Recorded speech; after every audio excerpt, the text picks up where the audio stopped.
నేను ఎప్పటినుంచో అనుకునేవాడిని, ఎందుకు ప్రభుత్వ పాఠశాలల్లో నాణ్యత లేదు, ఎందుకు ప్రభుత్వ పాఠశాలలు ప్రైవేట్ రంగంతో ధీటుగా మనం పాఠాలు చెప్పుకోలేకపోతున్నాం.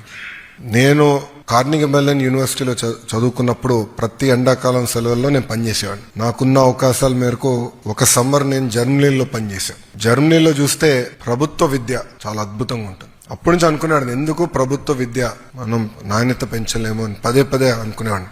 ప్రత్యేకంగా ఈసారి అవకాశం వచ్చినప్పుడు గౌరవ ముఖ్యమంత్రి గారు నన్ను అడిగారు, గతంలో వేరే శాఖ చేసావు, అది పవన్ అన్న కోరుతున్నారు, మీరు ఏ శాఖ చేయాలనుకుంటున్నారంటే నేను చెప్పాను, విద్యాశాఖ నాకు ఇవ్వండి సార్, ఒక కమిట్మెంట్ తో చేయాలనుకుంటున్నాను. అప్పుడే నన్ను అడిగారు, కఠినమైన శాఖ, యూనియన్స్ ఉంటాయి, నువ్వు చేయగలుగుతావా అని. అందుకే అడుగుతున్నాను సార్. ట్రావెల్ మీరందరూ అనుకోవచ్చు లోకేష్కి ఏముంది, అన్ని ఉన్నాయి కదా అని.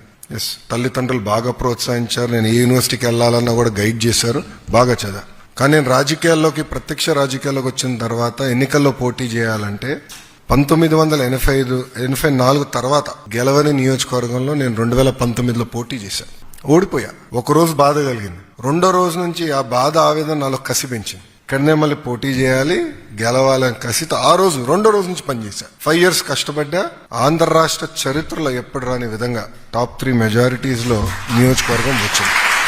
ఇది మీ అందరికి ఎందుకు చెప్తున్నానంటే, there is no replacement for will power, there is no replacement for hard work.